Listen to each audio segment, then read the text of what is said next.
American, Canadian properties with high grade.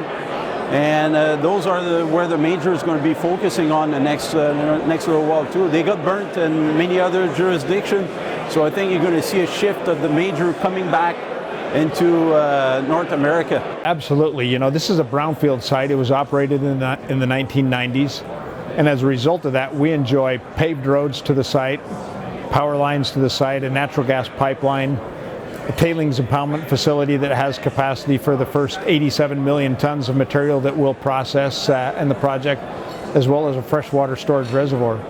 Obviously, I was founder of Reservoir Minerals that was bought out by Nevsun in 2016. We've made various discoveries over the years in Brazil. Mike had a long track record as the VP of Discovery in Africa before he joined us.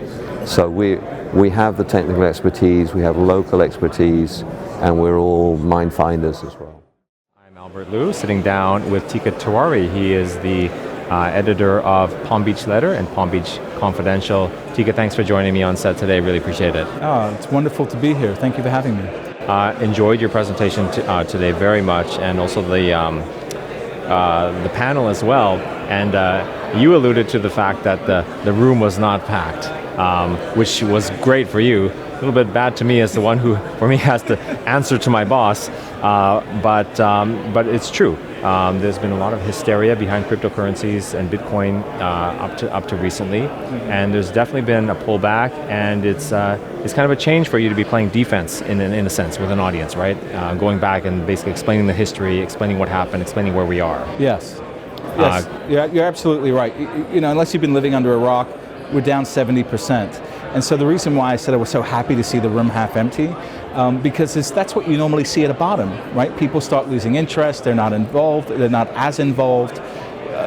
You know, when you can't move in a room because it's full of people, yeah, you're generally closer to a top than a bottom. Right, and that wasn't that long ago, actually. You were probably in rooms, yeah. So we talked about sort of the total market cap of all cryptos, declining substantially, right? Correct. So where are we now? Between 200 and 300 billion? We're around $270 billion. Okay. So we've been trading between 250, 270. And you know, I talked about this in my talk, just how cheap that is. So in our research, we compare the cryptocurrency market with the NASDAQ, with the early NASDAQ, since NASDAQ is such a tech-heavy index. And on an inflation-adjusted basis, the cryptocurrency market has the same valuation as the NASDAQ did in 1974. So it gives you an idea of just really how cheap and how small the current cryptocurrency market is. Right, and if you consider that Bitcoin makes up, what, a third to a half of that? How big is it? About almost 40%. 40% of that, then it is really small, right? Yes. Because you have all this, the other 60% is just you know, amalgam of all these different players. As an investor, what do you see as being more interesting? The Bitcoin, the Ethereum, Litecoin, Ripple, or everything else? They're all interesting to me in terms of where do I see the lowest risk with the highest reward. I would say would be in Bitcoin and Ethereum. Yeah, there will be other coins that will outpace them, but I don't think there are any other coins that have such a good risk-reward profile, right? So there are many coins out there that could go up 100x from here, but they could also go to zero. If I look at Bitcoin, I look at Ethereum, I don't think they're going to zero anytime soon. I look at them as really there are no blue chips in this space, but if there were, it would be Ethereum and Bitcoin. Right. When do you think the earliest would be that we could consider calling out a blue chip in this space? How long will it take? I think we've got to get to a multi-trillion-dollar market cap before we can even conceive of the idea of a blue chip. And you've got to remember that we're talking about technology, and technology doesn't have the same durable competitive advantage of other businesses like Coca-Cola, for instance. So what you're looking for is this constant iteration of the technology, so the technology can continue to attract users. And I think it's too early to say that, oh yeah, definitively this one's going to last forever. Yeah, I love the comparisons to tech. So you compare it to the NASDAQ in the 70s, but let's just go back to the tech bubble. And I know you don't like the word tech bubble because or bubble, in I your don't like the presentation. word bubble in relation to Bitcoin because Bitcoin is not a bubble. I think that I'm not necessarily disagreeing with you, but I think what you're really saying, or one of the points that you're trying to make, is that it's not valueless and it's not a fraud. Correct. But there were certainly companies during the tech bubble, we call it, that lost 70% of their value, Yes. and we still call it a bubble, Right. even though they recovered. Right. Did we not? So would it be analogous to an Amazon? I think so, but remember, it took 15 years for the NASDAQ to regain its old highs. Right. If you look at Bitcoin and the cryptocurrency ecosystem, the longest you've ever had to wait to take out the old highs was a shade under 2 years. Right? So it is very different. The moves happen much faster, and the magnitude of the moves are much, much bigger than what you can see in equities. Yeah, and as I made that point in the panel, right? This is like free-base speculation. Right, It's like free-base just speculation. pure speculation. No physical stuff to hold you back. Right.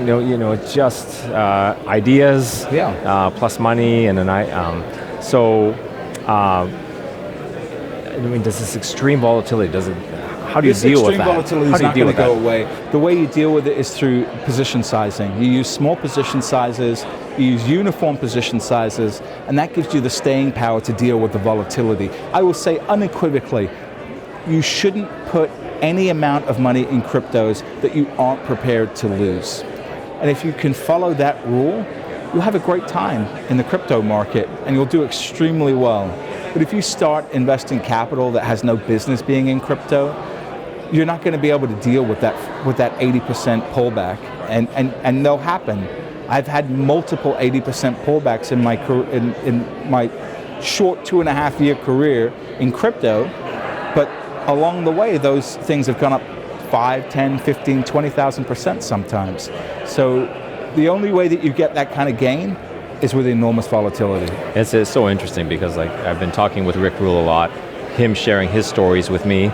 You'd be amazed at how similar the stories are, just not in such a condensed time frame. Right. But all of his big winners pulled back by a lot at some point. Now, are you a buy and hold investors? I am, yes. We have a short-term trading portfolio where we do some short-term stuff on. Okay. But for me, I think the big money is in holding. And the reason why I say that is that I lived through the bull market of the 80s, the 90s, and the double O's. And as I go back and I look at my old trading ledgers, if I had just held those names, so for instance, just 2 stocks in 1990, if I had just held them instead of trading them, those 2 stocks would have made me an extra $20 million by the end of the decade. That's just 2 ideas, Albert, 2. So I think that we are going to see a move that is of a similar magnitude of the move that we saw between 85 to 2000 in equities, but I think we're going to see it in a very condensed time frame in crypto.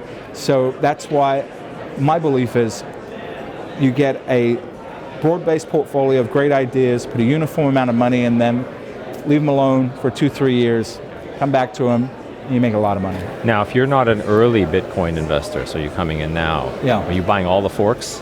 I mean, if you were in early, you hold them all, right? No, it depends. We haven't held every single fork of Bitcoin. There are some that we sold and then we bought back later. Okay. It just depends upon each individual project.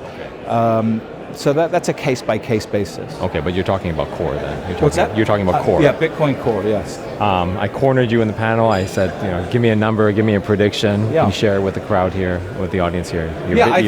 Sure. You're asking me where I think Bitcoin will be? I think by the end of the year, Bitcoin will be around $40,000 a Bitcoin. What are you making? What kind of assumptions are you making? I'm making assumptions that the regulatory environment will be a lot better. Okay. We will have much better visibility on an ETF.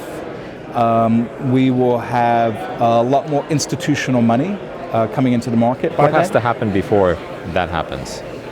Well, so for institutional money, you need to have custody, right? You have to have a custodian, someone that is trusted to hold the Bitcoin for you. So Goldman Sachs is offering custody on their trading desk.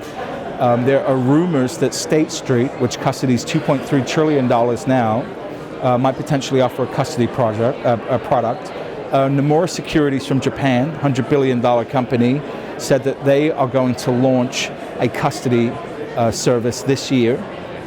So, this infrastructure is starting to be built. What about on the regulatory side? What has on to the happen? regulatory side, we now have regulatory visibility in South Korea and in Japan, which is crucially important because they're two of the most important markets there. And we're starting to get regulatory visibility here in America, but that's going to take some time. But I think the key thing that the SEC and the CFTC has said is first, do no harm. Now, that hasn't stopped them from doing harm, but I think the real, most concrete step on that regulatory path will be the approval of an ETF. I think once you have an approval of a Bitcoin ETF, it just opens the doors wide open. Is it true that a lot of people had actually submitted requests for permission to do this and then having withdraw them since? Yes. Because nothing was happening? Is that true? That's true. But the difference now is that the CBOE, the Chicago Board of Options Exchange, has filed alongside some of the two of the filers and said, look, we have arranged insurance for this product. So when you have an institution of the quality and credibility of the CBOE back a product and provide insurance for it, it's very I think it's going to be impossible for the SEC to say no to the CBOE. Wonderful. One last question. This is a personal question. Okay. Coming from me, in that, what do you think about, you talked about platforms, so indirect exposure to the space. You talked about the platforms, you said the equivalent of the Microsofts and whatnot. What do you think about ASIC manufacturers or people doing products that are complementary?